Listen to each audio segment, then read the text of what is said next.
그 주일학교가 다시 리오프닝 하는 날입니다. 그래서 우리 학생들, 어린아이들 오면 기도하고 아이들 먼저 교실로 보내주겠다고 그랬거든요. 그래서 우리 어린아이들 좀 앞으로 나왔으면 좋겠어요. 그좀 한번 올라. 아이들 가까이 있으니까 저도 마스크를 쓰고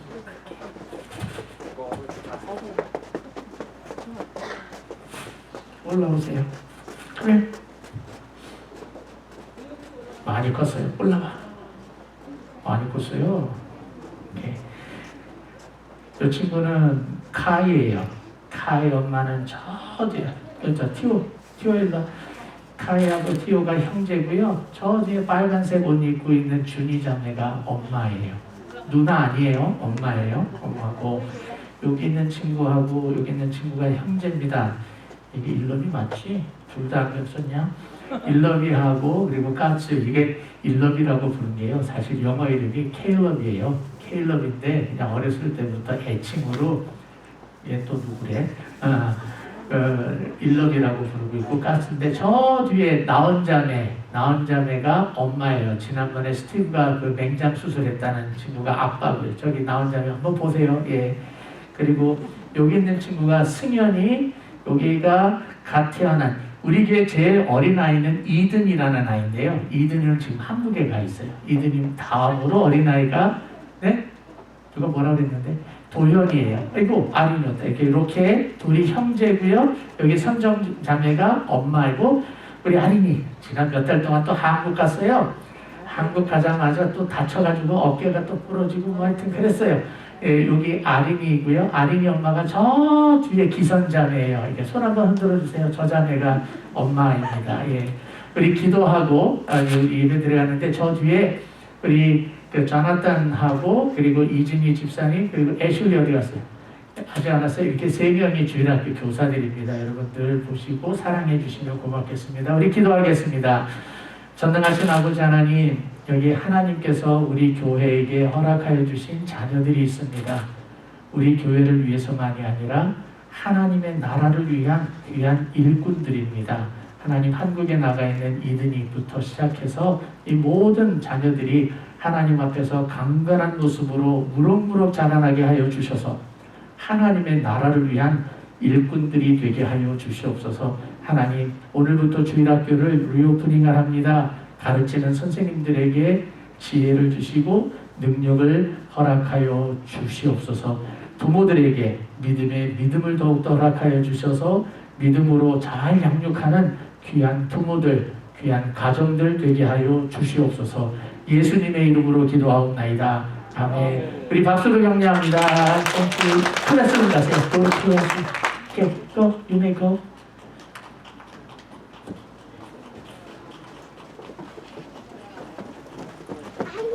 저는 잠깐 시간에 마스크 쓰고 기도했는데 답답한데 여러분 얼마나 답답하십니까?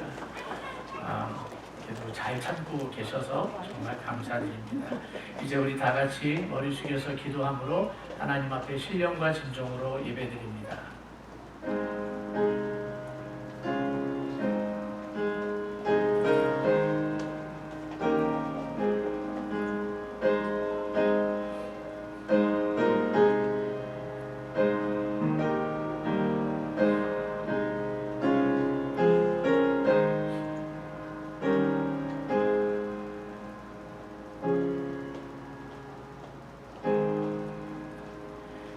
우리가 그에게서 듣고 너희에게 전하는 소식은 이것이니 곧 하나님은 빛이시라. 그에게는 어둠이 조금도 없으시다는 것이니라. 만일 우리가 하나님과 사귐이 있다 하고 어둠에 행하면 거짓말을 하고 진리를 행하지 아니함이거니와 그가 빛 가운데 계신 것 같이 우리도 빛 가운데 행하면 우리가 서로 사귐이 있고 그 아들 예수의 피가 우리를 모든 죄에서 깨끗하게 하실 것이요 만일 우리가 죄가 없다고 말하면 스스로 속이고 또 진리가 우리 속에 있지 아니할 것이요 만일 우리가 우리 죄를 자백하면 그는 미쁘시고 의로우사 우리 죄를 사하시며 우리를 모든 불의에서 깨끗하게 하실 것이요 만일 우리가 범죄하지 아니하였다 하면 하나님을 거짓말하는 이로 만드는 것이니 또한 그의 말씀이 우리 속에 있지 아니하니라. 아멘. 전능하신 아버지 하나님, 온 우주 만물을 창조하신 하나님을 향하여 예배드립니다. 우리를 말씀으로 인도해 주시는 성령 하나님을 향하여 예배드립니다. 우리를 위하여 십자가에 못 박혀 돌아가신 성자 예수 그리스도를 향하여 예배드립니다. 삼위일체 하나님께서 이 자리에 주인 되어 주시고 예배하는 모든 자들의 심령 속에 성령 하나님이여 충만하게 임재하여 주셔서 기쁨으로 예배하게 하여 주시옵소서. 살아계신 예수님의 이름으로 간절히 기도하옵나이다. 아멘. 니케아 신경으로 우리의 신앙을 고백합니다. 우리는 천지의 창조자이며 모든 보이는 것과 보이지 아니하는 것을 만드신 한 분의 전능한 하나님 아버지를 믿습니다. 우리는 또한 하나님의 독생자이신 한 분의 주 예수 그리스도를 믿습니다.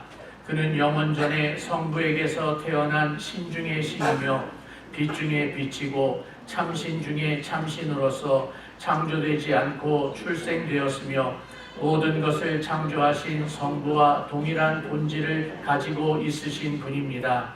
그는 우리 인류를 위하여 우리 구원을 위하여 하늘에서 내려와 성령의 능력으로 동정녀 마리아에게서 육신을 받아 인간이 되었고 우리를 위하여 본디오 빌라도에게 십자가 처형을 받았습니다.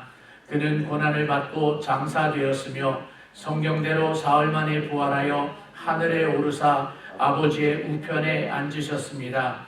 그리고 그는 산자와 죽은 자를 심판하러 영광 중에 다시 오실 것이며 그의 나라는 끝이 없을 것입니다. 우리는 또한 성부와 성자에게서 나온 생명의 부여자와 주님이신 성령을 믿습니다. 그는 성부와 성자와 함께 예배와 영광을 받으시며 거룩한 선지자들을 통해 말씀하셨습니다. 그리고 우리는 하나의 거룩하고 사도적인 세계 교회를 믿습니다. 우리는 죄의 용서를 주시는 하나의 세례를 믿으며 죽은 자의 부활과 내세의 삶을 기다립니다. 아멘. 다 같이 일어나서 254장 찬송합니다. 1절, 3절, 그리고 5절 부릅니다.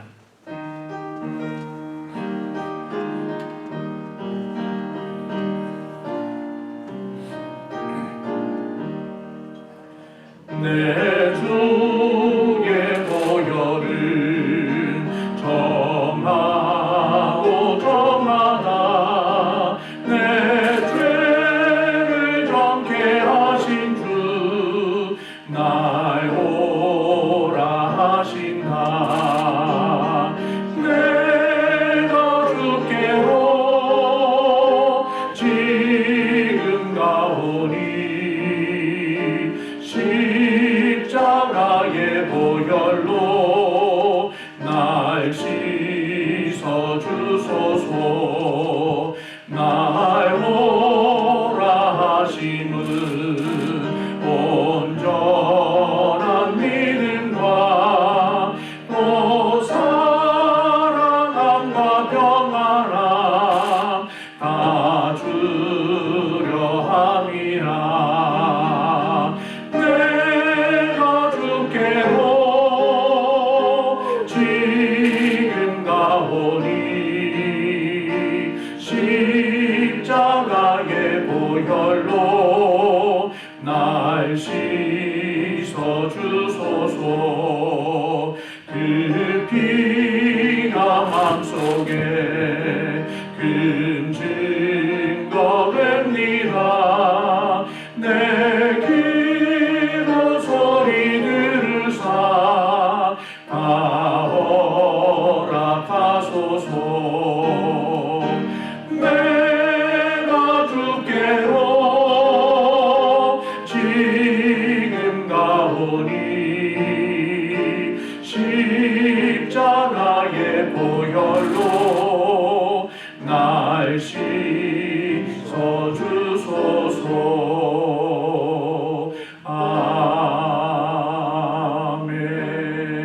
아멘. 자리하겠습니다. 전능하신 하나님 아버지, 온 우주 만물을 말씀으로 창조하시며 완전한 지혜와 능력으로 다스리시는 하나님을 향하여 찬송과 경배를 올려드립니다. 가장 연약한 저희들에게 은혜를 베풀어 주셔서 예배자의 모습으로 하나님 앞에 머리 숙이게 하심을 감사드립니다. 온갖 세속의 풍파 속에서도 하나님의 자녀로 살게 하심을 감사드립니다. 깊은 혼돈의 시간을 보내고 있는데 그 가운데에서도 우리의 존재 목적이 하나님의 영광임을 알게 하심을 감사드립니다. 자비로우신 하나님 아버지, 우리의 모습이 추악함을 고백합니다. 우리의 행동이 주님의 말씀을 따르지 못하며 우리의 생각이 주님의 마음에 합당치 못함을 고백하오니 용서하여 주시옵소서. 겉으로는 거룩한 척하며 속으로는 온갖 추악함을 간직하고 살고 있음을 고백하오니 용서하여 주시옵소서. 겉으로는 주님의 말씀에 순종하는 척하며 사랑을 말하고 있지만 속으로는 미움과 원망을 품고 있음을 고백하오니 용서하여 주시옵소서. 오직 주님의 보혈로 우리를 씻어주시고 정결하게 하여 주시옵소서. 구속의 은혜를 베풀어 주시는 하나님 아버지, 죄와 허물로 죽었던 우리들을 먼저 택하여 주시고 새로운 생명을 주시며 믿음을 허락하여 주셔서 예수님을 나의 주, 나의 하나님이라 고백할 수 있게 하여 주셨음을 감사드립니다. 택함을 받은 우리들을 위하여 십자가에 못 박혀 돌아가신 그리스도의 명령을 받들어 주님을 기억하는 성찬 예식이 있습니다. 성찬을 대할 때마다 우리가 예수님의 흔적을 갖고 있음을 기억하게 하여 주시고 그리스도의 대사처럼 이 세상을 살게 하여 주시옵소서. 교회의 주인이신 하나님 아버지, 우리 교회를 기억하여 주시기를 원합니다. 하나님이 뜻이 있어서 이곳에 교회를 세워주셨음을 믿습니다. 하나님의 교회를 위하여 하나님의 사람들을 보내주심을 감사드립니다. 묵묵히 교회를 섬기는 주님의 종들에게 은총을 베풀어 주시옵소서. 굳은 일을 마다하지 않고 겸손히 섬기는 주님의 종들에게 은총을 베풀어 주시옵소서. 새로이 정식 교인이 되어 교회를 함께 섬기게 된 주님의 종들에게 은총을 베풀어 주시옵소서. 무엇보다도 하나님께 진심으로 예배를 드리는 모든 주님의 백성들에게 은총을 베풀어 주시기를 원합니다. 우리 교회가 하나님의 은총 아래서 맡은 사명을 온전히 감당하게 하여 주시옵소서. 성도들을 돌보시는 하나님 아버지, 여러 성도들이 여러 가지의 일들을 겪고 있사오니 저들의 형편을 아시는 하나님께서 저들의 필요를 공급하여 주시옵시되 병곡 가운데 있는 자들에게는 치유의 역사를 베풀어 주시고 경제적인 어려움을 겪고 있는 자들에게는 필요를 공급하여 주시며 마음에 큰 근심을 갖고 있는 자들에게는 평강을 허락하여 주시옵소서. 멀리 떨어져 있거나 여행 중에 있는 자들에게 늘 동행하여 주시고 어린 자녀들에게는 지혜를 허락하여 주셔서 주님의 나라를 위하여 잘 양육되게 하여 주시옵소서. 특별히 오늘부터 주일학교가 다시 시작을 합니다. 교사들에게 성령의 능력을 입혀주셔서 진리를 온전히 전하게 하여 주시옵소서. 하나님, 우리가 살고 있는 미국 땅에 하나님의 은혜의 손으로 덮어주셔서 안전하게 해주시기를 원합니다. 오늘도 예배를 받으시기를 기뻐하시는 하나님께 신령과 진정으로 예배를 드립니다. 성찬 예식 가운데에도 친히 함께하여 주시옵소서. 이 모든 말씀을 살아계신 예수님의 이름으로 간절히 기도하옵나이다. 아멘.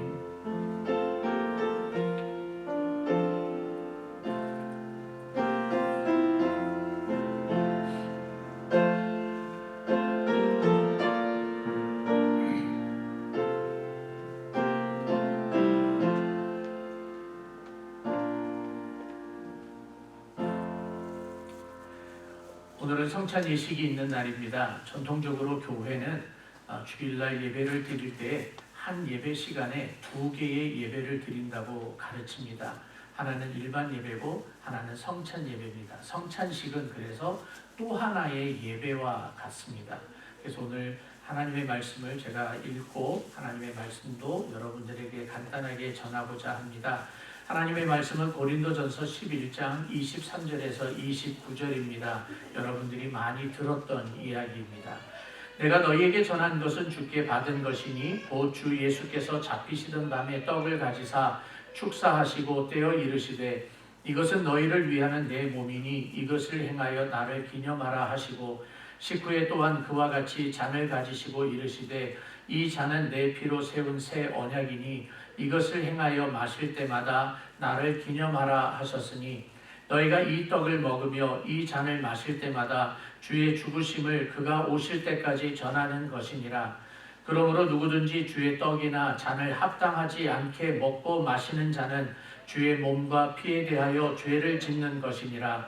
사람이 자기를 살피고 그 후에야 이 떡을 먹고 이 잔을 마실지니 주의 몸을 분별하지 못하고 먹고 마시는 자는 자기의 죄를 먹고 마시는 것이니라. 아멘. 성찬식을 행할 때마다 읽을 수 있는 성경 구절들이 다른 곳이 더 있습니다. 복음서 같은 경우에 예수님께서 마지막 만찬을 제자들과 함께 하셨던 그때의 이야기를 성경 구절로도 읽을 수 있는데, 오늘은 제가 조금 생각을 하고 의도적으로 고린도전서 11장을 선택을 하고 여러분들과 함께 나누고 있습니다. 이유는 고린도 교회가 가지고 있는 특성 때문입니다. 오늘날 코로나 바이러스 사태, COVID-19이라고 하는 것 때문에 이후에 코로나 사태가 다 진정이 되고 난 다음에 교회 모습은 어떻게 바뀔까에 대해서 많은 목사님들이, 많은 사회단체, 기독교 단체들이 연구를 하고 있고 계속해서 발표를 하고 있는 중에 있습니다. 제가 걱정하는 것은 이것입니다. 편안하게 예배드려도 된다 라고 하는 것으로 머릿속에 가득 차게 될까봐. 그 중에 하나가 성찬식이에요. 성찬식을 온라인으로 성찬식을 하는 교회가 생기기 시작을 했습니다. 그래서 각기 성도들이 성찬식에 참석하고 싶은 사람들이 떡을 준비하고 잔을 준비를 합니다. 그리고 모니터로 나오는, TV 화면으로 나오는 목사님께서 여러분 이것은 주님이 주시는 떡입니다. 몸입니다. 받아 먹으십시오. 그러면 집에서 이렇게 먹고 하는 모습으로 성찬식을 행하고 있는 교회들이 생기기 시작을 했습니다. 제가 나이가 들어서 그런지 모르지만, 우리 어르신들 죄송합니다. 제가 나이가 들어서 그런지는 모르지만 아닌 것 같아요. 왜냐하면 교회라고 하는 것은 모이는 곳입니다. 성도들이 모이는 곳입니다. 그래서 구약에서는 교회를 회중이라고 하는 단어로 표현을 하고 있어요. 카이라고 하는 히브리 단어로 사용을 하고 있고, 신약에 와서는 교회라고 하는 단어를 가지고 있습니다. 그런데 이 사도 바울이 고린도 교회에게 편지를 보내면서 성찬식에 관한 이야기를 합니다. 이유는 이거예요. 고린도 교회가 정말 난장판이었습니다. 지지고 볶고 싸우는 교회였습니다. 서로 잘났다고 자랑질하는 교회였습니다. 그래서 우리가 잘 알고 있는 고린도전서 13장이 사랑장이라고 이야기하는데, 너희들이 아무리 다 가지고 있으면 뭐하느냐? 은사가 있으면 뭐하느냐? 사랑이 없으면 아무것도 아니다 라고 가르치는 게 고린도전서 13장입니다. 그리고 고린도전서 12장에는, 바로 앞장에는 은사에 관한 이야기를 해요. 뭐 방언하는 은사, 뭐 별의별 은사가 다 있다 할지라도 13장에 가서 뭐라 그래요? 사랑이 없으면 아무것도 아니다 라고 이야기를 해요. 그러면서 11장에는 성찬식을 가르쳐주고 있는 거예요. 이유는 뭐냐면, 너희들이 아무리 은사가 있고 너희들이 아무리 똑똑하다 할지라도 성찬의 주인이신 예수 그리스도가 없으면 헛된 것이다, 아무것도 아니다 라고 이야기를 해요. 그래서 교회는 예수 그리스도를 중심으로 하는 것입니다. 예수 그리스도의 중심 가운데 성찬을 가르쳐 주셨을 때에는 예수님의 죽으심을 강조하는 겁니다. 십자가에서 못 박혀 돌아가신 그 예수 그리스도의 보혈의 피가 우리들에게 접붙여짐으로 말미암아 내가 구원을 받은 겁니다. 신앙은, 내가 구원받은 것은 하나님과 나와의 1대1의 관계가 맞습니다. 하지만 신앙생활은 나 혼자 하는 게 아니라 내 옆에 있는 아무개 집사님, 내 옆에 있는 아무개 권사님, 내 옆에 있는 아무개 장로님이 너 하나님과 더불어서 1대1의 만남으로 예수 그리스도의 보혈을 통하여서 구원받은 사람이, 하나님과 접붙여진 사람입니다. 그리스도와 접붙여져 있는 사람입니다. 나도 그리스도와 접붙여 있는 사람입니다. 그렇다면 저 사람과 나도 붙어 있는 사람이에요. 그게 교회예요. 교회의 하나됨을 가르치기 위해서 성찬 예식을 이 고린도 전서 안에 담아놓고 있는 것입니다. 그러므로 여러분, 성찬식을 대할 때마다 예수님께서 나를 위해서 돌아가셨던 예수님의 죽으심을 잊지 마십시오. 각인하십시오. 그리고 감사하십시오. 동시에 성찬식은 나 혼자 기분이 우울하다고 뭔가 좋은 일이 있어서 나 혼자 성찬식을 하는 게 아닙니다. 회중이 함께 모여서 하는 것입니다. 그래서 회중이 함께 모여서 했을 때 나는 교회의 사람이다. 공동체의 일원이다. 예수 공동체의 구성원이다라고 하는 한 몸인 것을 확인하는 오늘 시간이 되었으면 정말 좋겠습니다. 그래서 이 말씀을 중심으로 우리가 하나 된 것을 기억해서 세상에 나아가서는 예수 그리스도의 죽으심을 증거하고 교회에 돌아와서는 서로가 사랑할 수 있는 아름다운 교회가 되었으면 좋겠습니다. 코로나 사태가 끝난다 할지라도 이 예수 그리스도의 죽으심을 기념하는 이 성찬식의 귀함과 성도들의 하나 된 것이 얼마나 중요한지를 여러분들이 꼭 기억하시기를 부탁을 드립니다. 그러면 성찬식은 아무나 참석해도 됩니까? 성찬식은 아무나 참석할 수 없습니다. 성찬식은 예수 그리스도를 나의 주, 나의 하나님이라고 고백하는 신앙 고백을 가지고 있는 사람이 참석할 수 있습니다. 그래서 우리는 이 성찬식을 할 때에 예수님을 믿지 않는 사람들은 받지 말라고 권면합니다.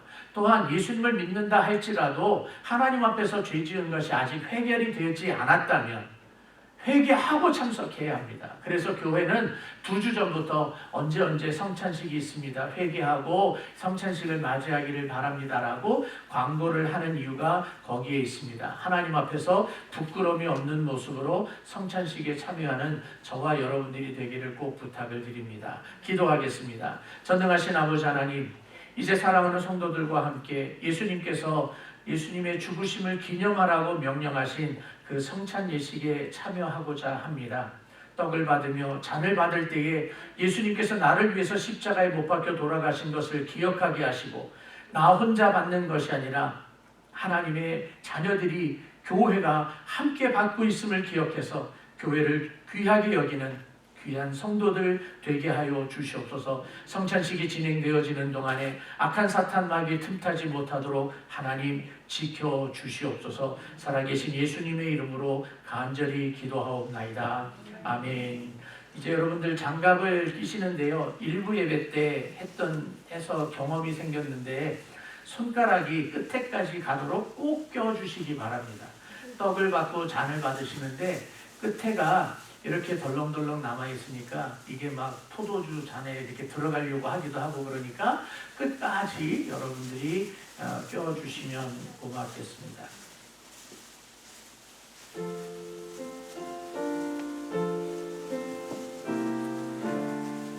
주 예수 그리스도께서 잡히시던 밤에 떡을 가지사 축사하시고 떡을 떼어 제자들에게 주시면서 받아 먹으라. 이것은 너희를 위하는 내 몸이니 이것을 행하여 나를 기념하라 하셨습니다. 또 예수님께서는 잔을 가지시고 이렇게 제자들에게 주시면서 말씀하셨습니다. 너희가 다 이것을 마시라. 이것은 죄 사함을 얻게 하려고 많은 사람을 위하여 흘리는 나의 피, 곧 새 언약의 피니라. 너희가 다 이것을 마시라 라고 하셨습니다. 그리고 뒤에 예배를 드리시는 분들도 떡과 잔을 받으실 때에는 앉아서 받았으면 좋겠습니다. 일어나지 마시고 제가 가서 드리도록 하고, 오늘은 제가 떡과 잔을 여러분들에게 나누어 드릴 것입니다. 앉아서 받으시되 떡을 받으시고 잔을 받으신 이후에 먼저 드시지 마시고 끝까지 기다렸다가 우리가 함께 받도록 하겠습니다.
기도하겠습니다. 전능하신 아버지 하나님, 우리 주께서 우리들에게 명령하신 대로 주의 만찬을 대했습니다. 하나님, 우리를 위해서 십자가에 못 박혀 돌아가신 예수 그리스도를 우리의 삶 속에 중심에 놓게 하시고 십자가의 길을 걸어가신 주님을 따라 하나님의 자녀답게 이 땅에서 살게 하시며 하나님의 나라를 소망하며 살게 하여 주시옵소서. 살아계신 예수님의 이름으로 기도하옵나이다. 아멘.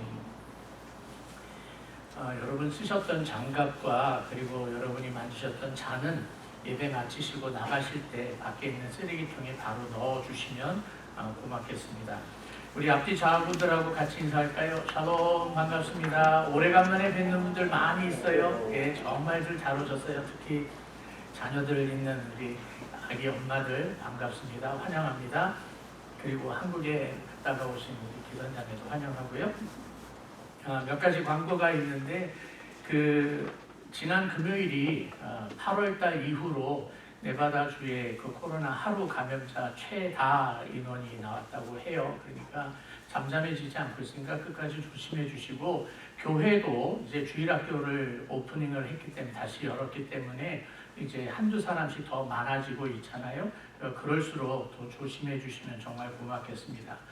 그리고 우리 기선자매가 그렇게 이미 앉고 있는 것처럼 가족은 의자 옆에 앉으실 수 있어요. 만약에 자리가 모자리게 되면 그렇게 여러분이 알고 계시면 좋겠습니다. 그리고 아무리 뭐라고 그래도 마스크 쓰고 손 씻는 습관이 최고예요. 그거는 코로나가 아니더라도 늘 손 씻는 습관을 가졌으면 좋겠는데, 손을 자꾸 씻으라고 그러니까 목사님, 라스베가스는 물이 안 좋아서요, 손이 망가져요 그러더라고요. 그래서 제가 뭐라고 그러는가 하면, 손 망가지는 게 낫죠, 몸 망가지는 것보다. 차라리 손이 망가지면 손을 로션이라도 바르면 되지만 속 안에 들어가는 것 어떡하겠습니까? 제가 성함을 잘못 썼는데 저희 교회에 새가족 성경 공부를 마치시고 정식 교인이 되신 분이 3분이 계십니다. 김형 장로님, 향이 아니고 외자세요. 김형 장로님과 김동순 집사님은 부부신데 마이애미에서 이제 이사를 오셨고요. 그래서 우리 두 분 먼저 소개해 드릴게요. 우리 알고 계시지만 박수. 네, 감사합니다. 고맙습니다. 연세까지 하셔갖고 진짜 저한테 형이 되셨네요. 네, 형님 오셨습니다. 그리고 우리가 잘 알고 계시지만 아주 힘들 때 또 피아노 반주까지 해주고 계시는 우리 이명호 권사님도 새가족 성경 공부 마치고 정식 교인이 되주셨습니다. 이명호 권사님 감사합니다. 우리 이명호 권사님은 덴버에서 사시다가 이사 오셨습니다. 김영 장로님, 김동순 집사님, 이명호 권사님 3분을 저희에게 정식 교인으로 임명합니다. 주일학교가 리오프닝을 했어요. 기도하고 그리고 사랑으로 여러분들이 늘 후원해 주시면 정말 고맙겠고요.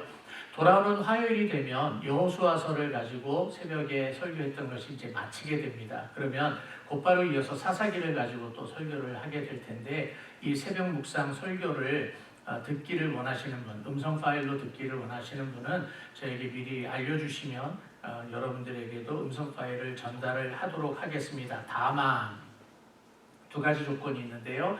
하나는 카톡이 있으셔야 돼요. 카톡이 없으면 또 일을 하나를 또 만들고 그래야 되니까 카톡이 있으면 좋겠고요. 2번째로는 새벽에 갑니다. 5시에서 5시 반 사이에 가는데 왜 잠 못 자게 카톡 하느냐고 그러면서 투덜대시지 않으시는 분들, 이렇게 신청을 해주시면 보내드리도록 하겠습니다. 우리 주일 친교 오늘 떡은 우리 도영학 권사님께서 해주셔서, 저 잘못했어요. 우리 카니 집사님 오늘 하시기로 하셨는데 도영학 권사님이 8순이시라고 권사님이 그냥 떡을 오다를 해버리셨어요. 그래서 얼마나 감사한지 모릅니다. 그래서 카니 집사님은 다음 주에 부탁합니다. 그리고 도영학 권사님이 돌아오는 목요일이죠. 10월 8일 8순이십니다. 일단 박수로 8순. 그리고 떡까지 이렇게 제공을 해주고 계십니다. 정말 감사하고요. 그리고 교동정과 선교사님에 관한 소식이 있는데, 우리 유현연 집사님 가정이 그 자파 같은 거, 99 센트럴 같은 그 자파를 운영을 하고 계시는데, 노스 라스베가스에 하나를 더 개업을 하십니다. 어저께 개업을 하시려고 했는데 못 하신 것 같아요. 준비가 조금 모자라서. 어디 있는가 하면 그 노스 라스베가스의 그 시청, 시티홀 있는데 그 웰스파고 바로 옆에 있거든요. 여러분들께서 기도해 주시고, 노이자 권사님은 우리 건강한 모습으로 나와주셔서 감사하고, 또 성찬식도 준비해 주셨는데 작은 교통사고가 있었어요. 그런데 상대방이 권사님한테 네가 힐앤런 했다고 그러면서 막 바가지 씌우려고 그런답니다. 그래서 사고 후 그 처리가 잘 될 수 있도록 여러분들께서 기도해 주시고요. 그 차 안에는 우리 권사님하고 김기수 성도님이 같이 계셨는데 두 분 다 연세가 있으시거든요. 별 후유증이 없게 해달라고도 기도해 주시면 고맙겠습니다. 여러분들에게 한번 광고해 드렸던 것처럼 곽동원 선교사님의 비자가 일단 12월 15일까지 연장이 됐습니다. 새로 발급이 된 게 아니고 연장이 됐는데 그 안에 이제 또 해결을 하셔야 하거든요. 그러니까 여러분들께서 계속 기도해 주시면 정말 감사하겠고요. 그 LA에 살고 계시고 LA에서 그 공장을 운영하고 계시는 어느 성도님께서 저희 교회에 마스크를 제공을 해 주셨어요. 오늘 제가 아까 성찬식 할 때 쓰고 있었던 이 마스크인데 이게 여름에는 조금 더운 것 같아요. 일부러 제가 이틀 동안 이제 어저께 돼보고 오늘도 하고 있는데 겨울에는 좋을 것 같아요. 겨울에는 좋을 것 같고, 그래서 여러분들 끝나고 가실 때에 이런 봉투에다가 석 장씩 넣어드렸으니까 가실 때 한 분이 한 봉지씩 가지고 가시면 될 것 같습니다. 그리고 특별히 저는 조금 더 필요합니다 그러면 나중에 저한테 알려주시면 조금 더 드릴 수 있는 여분이 좀 있으니까 연락해 주시면 고맙겠습니다.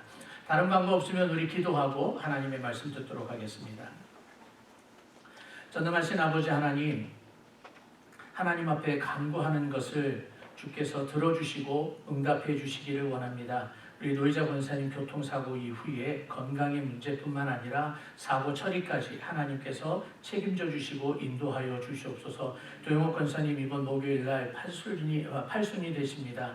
지금까지 인도해 주셨고 여러 가지 아픔과 괴로움 가운데서도 지켜주셨던 것처럼 주께서 부르시는 그날까지 주 안에서 행복하도록 주님이 인도하여 주시옵소서. 유은영 집사님의 가정이 새로운 사업체를 운영합니다. 하나님께서 하늘의 문을 여시고 필요한 것을 공급하시고 선교사님들을 기억하여 주시어서 저들의 필요와 저들의 상황을 아시는 하나님께서 모든 것을 합력하여 선을 이루게 하여 주시옵소서. 김영 장로님, 김동순 집사님, 그리고 이명옥 권사님까지 저희 교회 정식 교인이 되게 하심을 감사합니다. 저들을 통하여서 하나님의 교회가 더욱더 아름답게 성장하게 도와주시옵소서. 하나님 아버지, 미국의 정계가 많이 힘듭니다. 대통령이 아파합니다. 하나님께서 대통령을 건강하게 해주시고 미국을 안전하게 하여 주시옵소서. 하나님 앞에 예물 가지고 나왔습니다. 이 예물을 받으시고 하나님 나라를 위하여 귀하게 쓰임받는 귀한 성도들과 그들의 물질 되게 하여 주시옵소서. 하나님이 홀로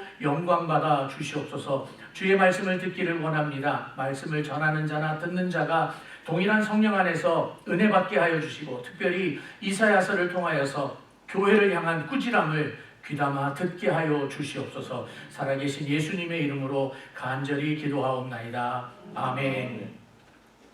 하나님의 말씀입니다. 이사야서 7장 15절에서 19절입니다. 성찬식이 있는 날은 조금 이제 설교 시작할 때 불편한 게요.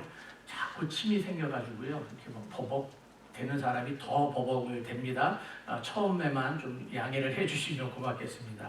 이사야서 7장 15절에서 19절까지 있는 말씀 제가 봉독합니다. 그가 악을 버리며 선을 택할 줄 알 때가 되면 엉긴 젖과 꿀을 먹을 것이라. 대저 이 아이가 악을 버리며 선을 택할 줄 알기 전에 내가 미워하는 두 왕의 땅이 황폐하게 되리라. 여호와께서 에브라임이 유다를 떠날 때부터 당하여 보지 못한 날을 너와 내 백성과 내 아버지 집에 임하게 하시리니 곧 아수르 왕이 오는 날이니라. 그날에는 여호와께서 애굽 하수에서 먼 곳에 파리와 아수르 땅에 벌을 부르시리니 다 와서 거친 골짜기와 바위 틈과 가시나무 울타리와 모든 초장에 앉으리라. 아멘. 오늘 말씀도 지난주와 같이 이 7장의 이야기를 거론을 해야 설교를 쉽게 우리가 들어갈 수 있고 이해를 할 수 있을 것 같습니다. 하나님께서 아하스가 왕이 되고 난 다음에 징조를 구해라 했더니 나는 그럴 수 없습니다. 내가 어떻게 하나님을 시험할 수 있겠습니까? 라고 거절을 했어요. 그랬더니 하나님께서 그러면 내가 징조를 보여주겠다 라고 하면서 7장 14절 유명한 말씀이죠. 지난주에 했던 거죠. 내가 너에게 한 징조를 보이겠다. 한 아기가 처녀에게서 태어날 것이다. 그리고 그 이름을 임마누엘이라 하라. 그래서 지난주에 설교 제목이 임마누엘 여호와의 징조 그랬어요. 거기까지 기억나시죠? 그래서 이제 징조를 이야기를 하시면서 그 징조를 통해서 하나님께서 무언가를 이야기를 해주시는 거예요. 무언가를 이야기해 주시는데 그것은 무엇인가 하면 이미 이사야서 5장에 이르기까지 하나님께서 유다 백성들에게 내리시는 그 진노, 심판, 징벌에 관한 이야기가 담겨져 있었어요. 아하스가 하나님의 징조를 구하지 않았고 순종하지 않았고 하나님께서 보여주시는 그 징조를 믿지 않으면 어떻게 돼요? 하나님께서 징벌을 내리신다라고 하는 거예요. 그 징벌을 한 단어로 이야기하면 황폐함입니다. 황폐하게 하시겠다라고 이야기를 하는 거예요. 그래서 오늘 말씀의 제목이 징조와 징벌 이렇게 잡아보았습니다. 근데 오늘 다음 주에 할 설교를 조금만 미리 맛을 좀 보았으면 좋겠는데요. 오늘 이 말씀에 그 성경 구절이 진행되어지는 그 패턴이 있어요. 각 구절마다 패턴이 있는데 조금 정확하게 얘기하면 15절부터 시작해서 25절까지는 그날에 일어날 것이다 라고 하는 패턴이에요.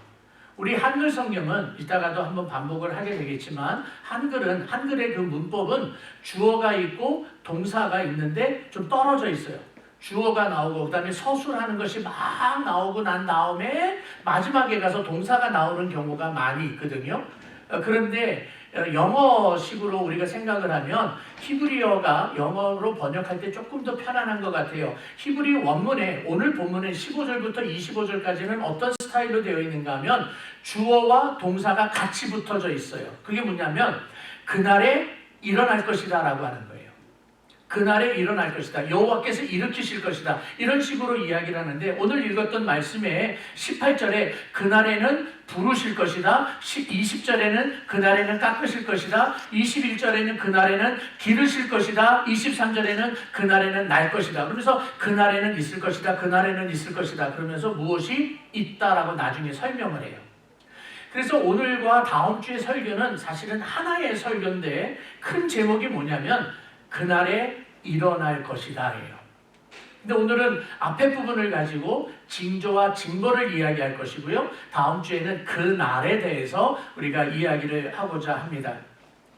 오늘 본문은 다시 한번 반복을 해드리면 하나님의 징조를 거절했던 아하스, 그리고 그 아하스 때문에 아하스가 유다의 왕이니까 유다 나라에 다가오는 위기가 있어요. 징벌이 있어요. 그 징벌에 관해서 얼마나 심각한 것인지를 이사야를 통해서 하나님이 아하스에게 경고하고 있는 내용입니다. 그래서 징벌이라고 하는 단어를 썼습니다. 오늘 15절 말씀에 이렇게 시작을 합니다. 그가 악을 버리며 선을 택할 줄을 알 때가 되었다 그랬어요. 근데 이 15절에 있는 말씀은요, 은유적으로 해석을 해야 돼요. 은유적으로 표현을 하고 있는데 너무 은유를 깊게 해가지고 오늘날 이 현대를 살아가는 저와 여러분이라고 해서 미안해요. 저는 사실 이해하는데 많이 어려웠어요. 시간이 너무 오래 걸렸어요. 그리고 이 부분을 여러 학자들이 다양한 해석을 해놓고 있는 바람에 복잡해요.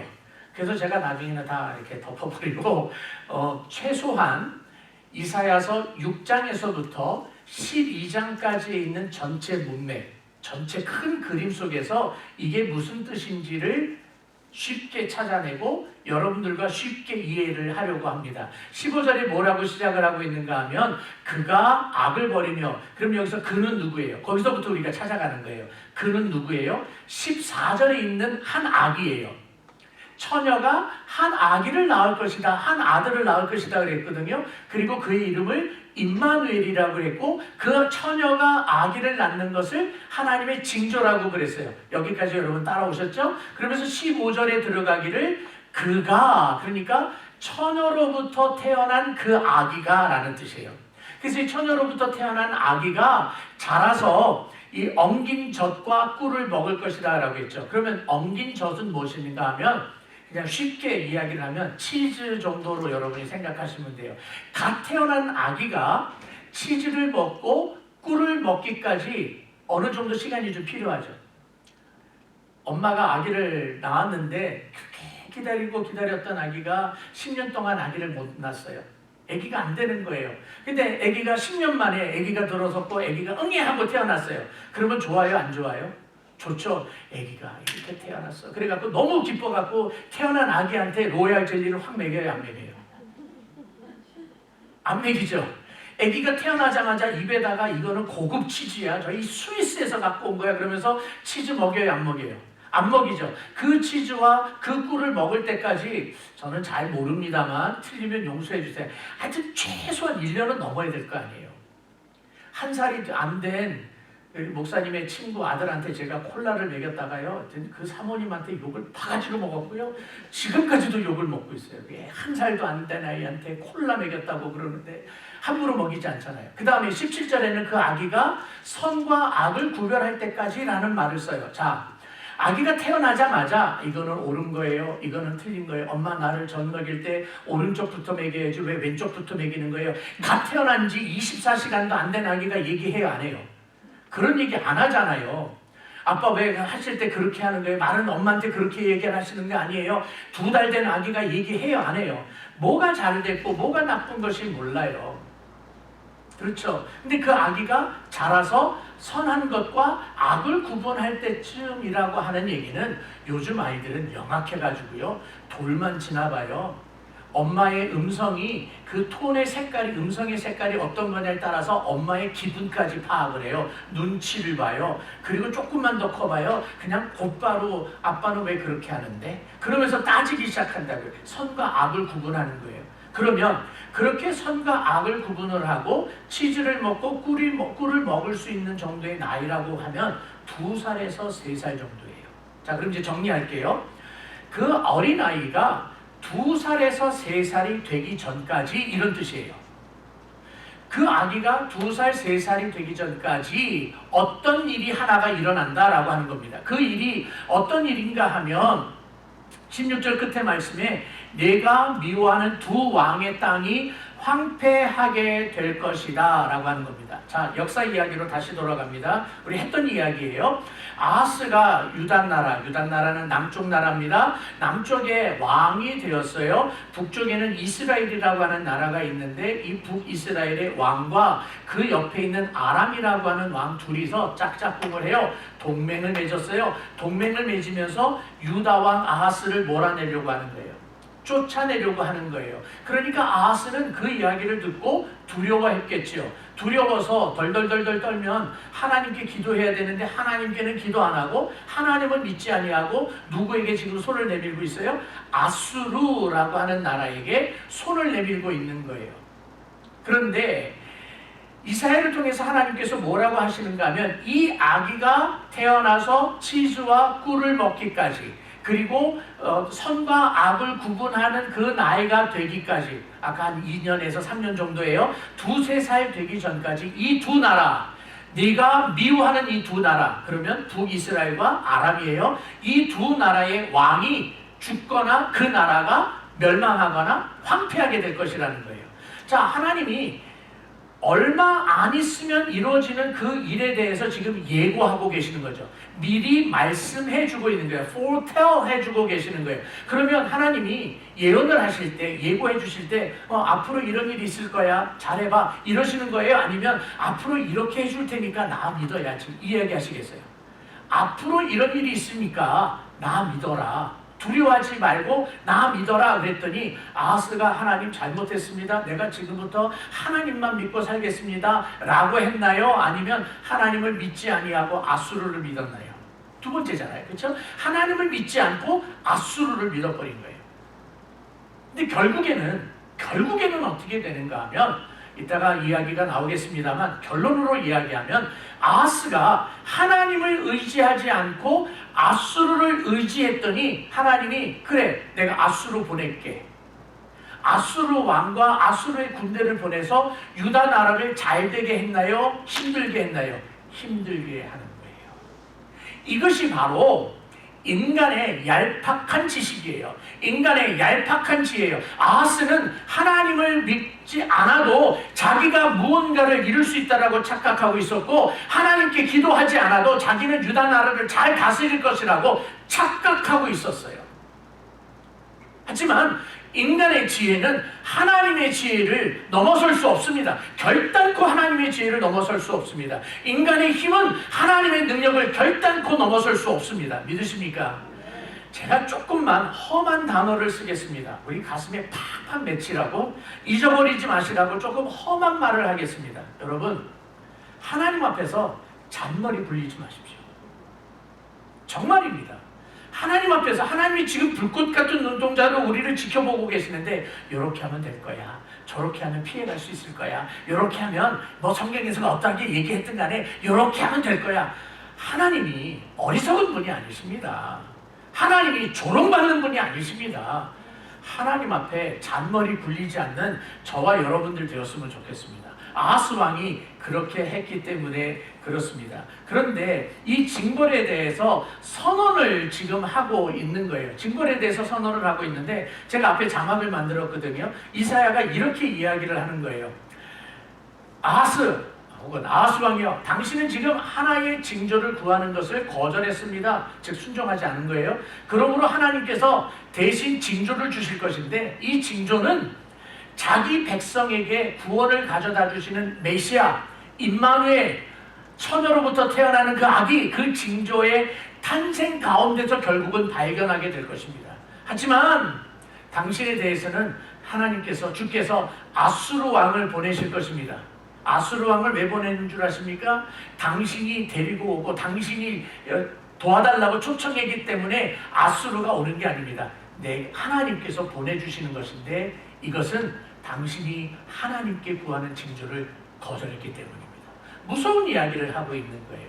조금 정리를 한다면 14절에서, 지난주 설교죠, 14절에서 하나님께서 징조를 주실 것이라고, 그래서 제가 주께서라는 단어를 썼다고 그랬어요. 주께서 징조를 주셨습니다. 그리고 15절과 16절에 가서는 그 결과가 어떻게 될 것이냐, 2년 안에, 2, 3년 안에 이 유다를 괴롭혔던 왕들은 죽게 될 것이다. 하지만 아수르가 오게 될 것이다.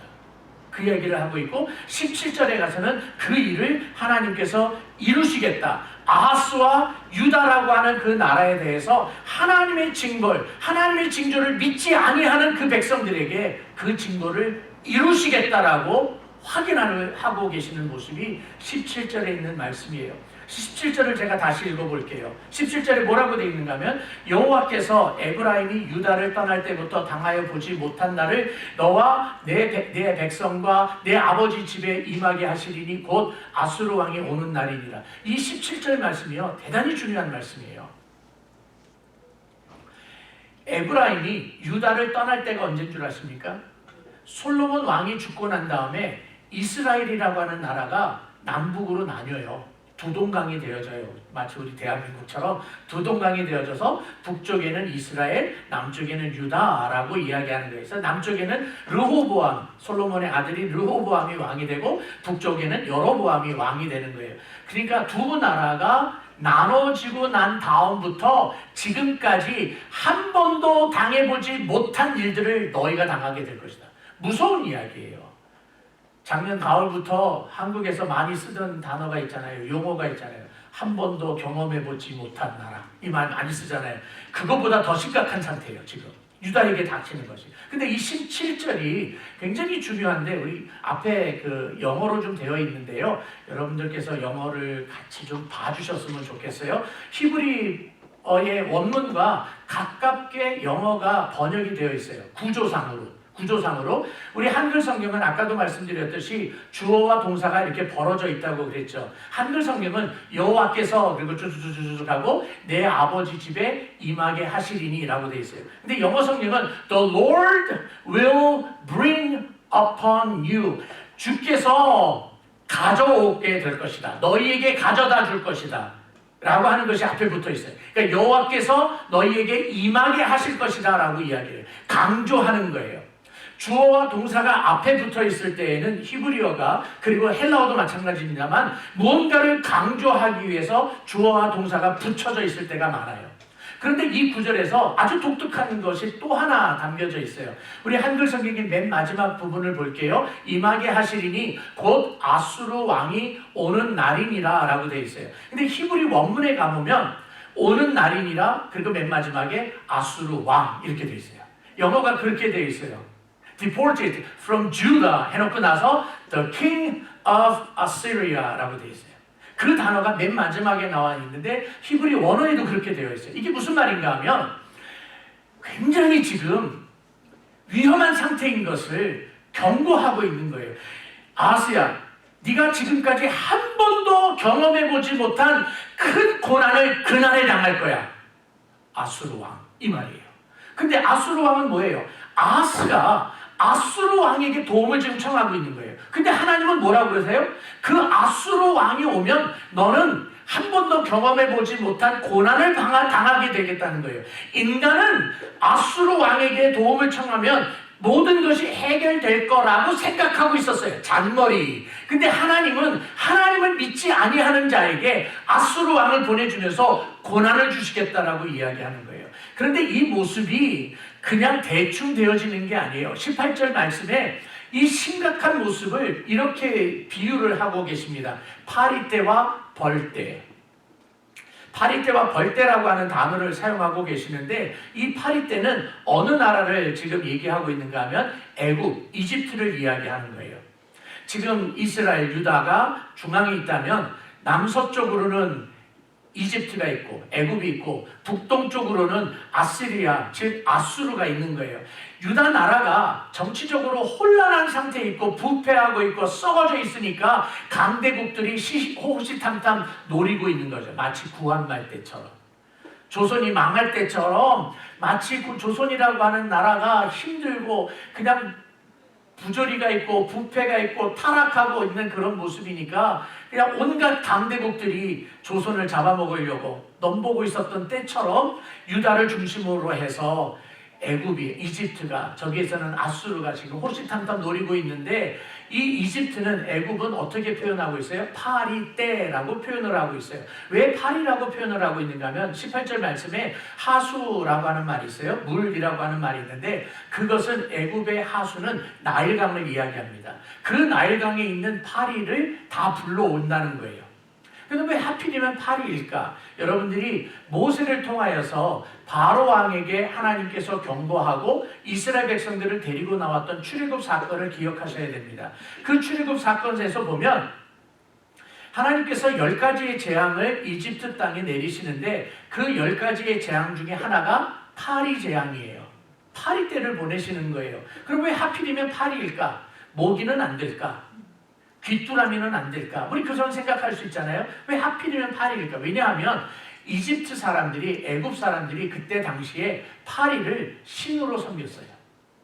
이유는 파리가 everywhere, 어디든지 있기 때문에 파리를 신으로 섬기고 있었어요. 그러니까 하나님이, 그래, 너희들이 섬기고 있는 신으로 너희들 한번 망해봐라. 그리고선 파리도 파리떼들로 재앙을 하는 거예요. 그래서 파리떼는 애굽을 이야기하는데, 그들이 오는 모습이요, 참 지저분한 모습으로 떼거지로 몰려오는 거예요. 파리 한 마리만 있어도 우리 기겁을 할 때가 있는데, 여러분 집안에, 여러분 부엌에 파리가 한 100마리가 있어서 그냥 동시에 바글바글 한다고 한번 생각해 보세요. 쓰레기통에 바글바글 한다고 한번 생각해 보세요. 밑에 싱크대 밑에 찬장을 열었더니 거기에 바글바글 한다고 한번 생각해 보세요. 끔찍하잖아요. 그러면 벌떼는 뭐예요?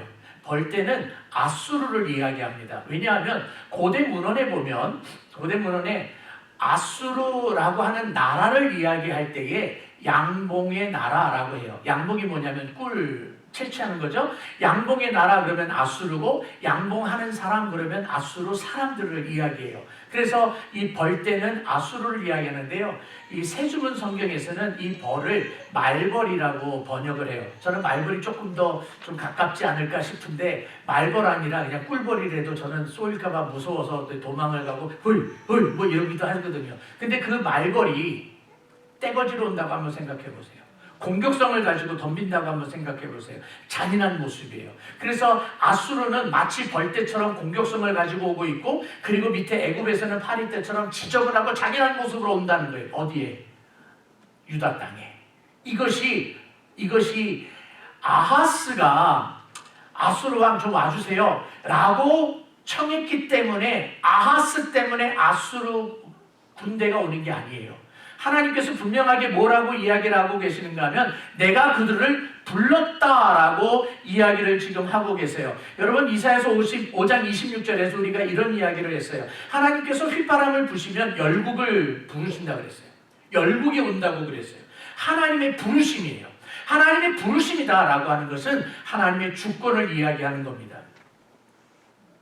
아하스가 아수르를 데리고 온 게 아니에요. 하나님이 보내신 거예요. 모든 일은 하나님이 주관하십니다. 하나님의 주권입니다. 오늘날 우리들이 겪고 있는 코로나 바이러스 사태도 저는 극단적으로 표현하기를 주저합니다만은, 그럼에도 불구하고 이것 하나만은 알아요. 하나님이 허락하지 않으셨다면 있었겠는가?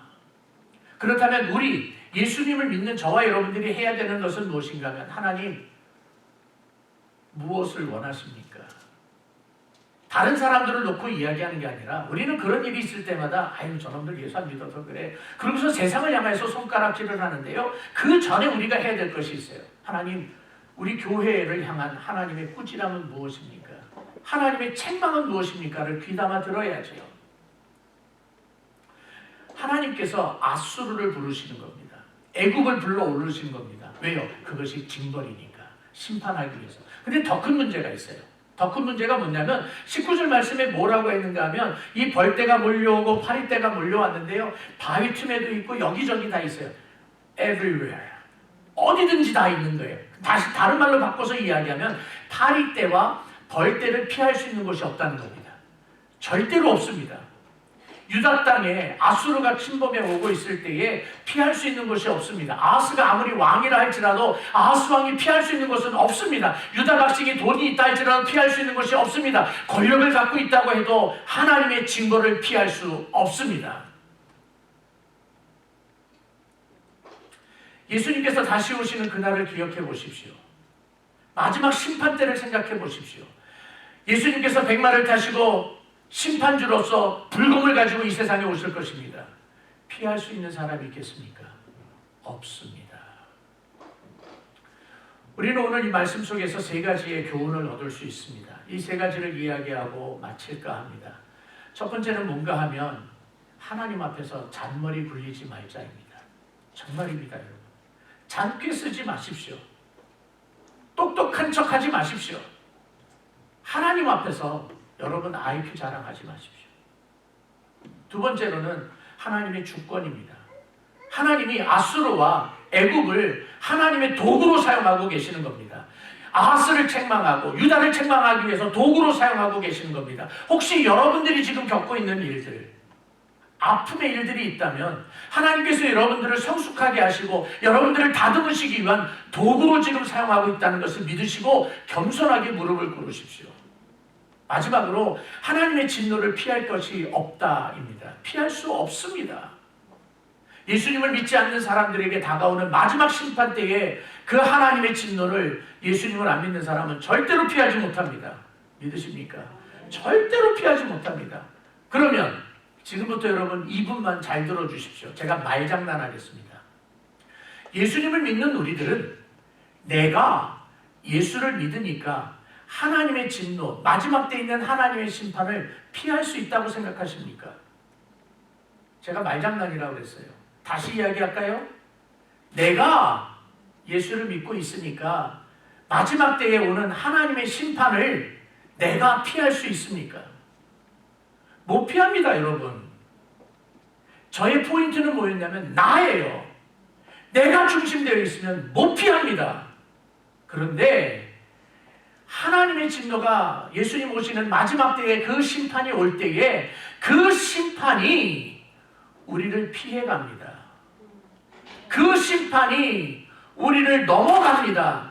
나 때문이 아니에요. 내가 똑똑해서가 아니에요. 내가 잘나서가 아니에요. 나를 피해가는 그 심판의 이유는 나에게 입혀져 있는 예수 그리스도의 보혈 때문이에요.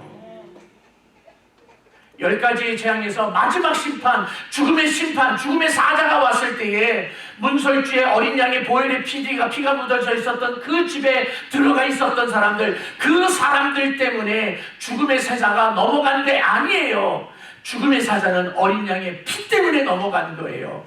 우리가 똑똑하고 우리가 잘나고 우리가 헌금하고 우리가 예배를 드렸기 때문에 내가 무언가를 했던 공로 때문에 예수님의 그 심판이 넘어가는 것이 아니라 나를 위해서 십자가에 못 박혀 돌아가신 예수 그리스도의 보혈의 피, 그 보혈의 피가 내 머리에 묻혀져 있고 내 심장에 묻혀져 있고 나에게 옷으로 입혀져 있기 때문에 하나님의 심판이 내려오다가 나를 보고가 아니라 예수 그리스도의 십자가 보혈을 보고 넘어가는 것입니다. Passing over 하는 것입니다. 그래서 우리는 절대로 자랑할 것이 없습니다. 납작하게 엎드려져서 나는 죄인입니다. 나를 택하여 주시고 나에게 생명 주시고 나를 구속하여 주셔서 감사합니다. 주님 부르시는 날까지 평생 십자가 붙잡고 살겠습니다. 이런 마음으로 겸손하게 사는, 그래서 주의 은혜를 마음껏 즐기는 여러분들 되기를 주님의 이름으로 축복합니다. 전능하신 아버지 하나님, 연약하고 부족해서 감히 하나님을 향하여 구원해달라고 말할 수도 없었던 우리들을 먼저 택하여 주시고 먼저 구속하여 주시고 십자가 보혈의 옷을 입혀주셨으니 감사합니다. 마지막 때에, 마지막 심판이 오는 그때에, 무서운 불심판이 올 때에 아무도 피할 수 없건만 우리에게 입혀진 예수 그리스도 보혈의 옷을 보시고 의의 옷을 보시고 하나님의 심판을 피하게 하시니 감사합니다. 하나님이여, 머리 숙인 하나님의 권속들 기억하여 주셔서 이 은혜를 잊지 않게 하시고 감사와 찬송으로 살게 하시고 겸손하게 살게 하여 주시옵소서. 살아계신 예수님의 이름으로 기도하옵나이다. 아멘. 다 같이 일어나서 마지막 찬양합니다.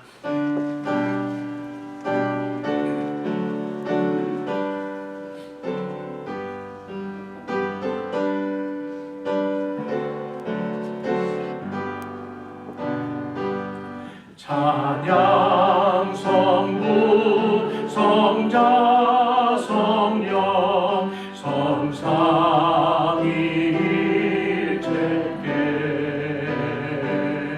영원 무궁하기까지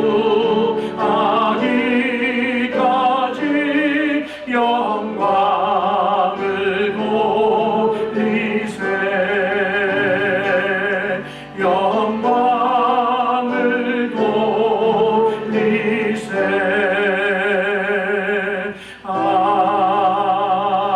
아멘.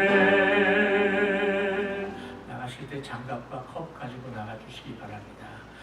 지금은 우리를 위하여 십자가에 못 박혀 돌아가신 우리 주님 예수 그리스도의 놀라우신 은혜와 우리를 택하여 주셔서 하나님 한 분만을 바라보게 하시는 우리 하나님 아버지의 무한하신 사랑하심과 우리 안에서 역사하셔서 십자가의 길로 걸어가게 하시는 성령님의 놀라운 역사하심이 하나님 앞에 겸손히 머리 숙여 구속받은 은혜를 감사하며 살겠다고 결심하는 모든 성도들 머리 위에 지금부터 영원토록 함께 있을지어다. 아멘.